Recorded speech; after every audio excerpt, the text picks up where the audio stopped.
Hey everyone, it's Chris at Lion Punch Forge. Today I am proud to demonstrate the LPFG. The LPFG is a partnership between Lion Punch Forge and Pepe Tools.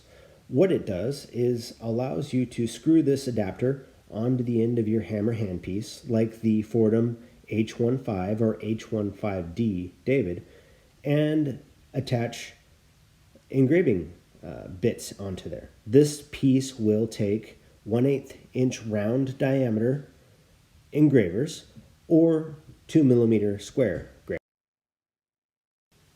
The advantage of this adapter is that it allows somebody who already has a hammer handpiece to get involved with power graving without having to purchase one of the larger, more expensive professional units.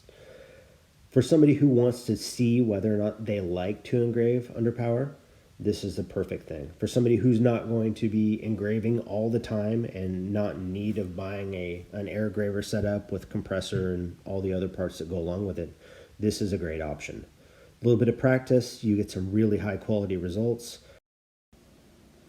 All right, you guys enjoy the video. If you have any other questions, feel free to contact us on comments for this video or at lionpunchforge@gmail.com. If you guys like to purchase an engraving adapter, the LPFG, you can visit Pepe Tools at pepetools.com, pepetools.com. Hope you guys enjoy. Leave us a comment, hit a subscribe, and also visit Pepe Tools on YouTube, Facebook, and Instagram. Appreciate you guys. Have a good day.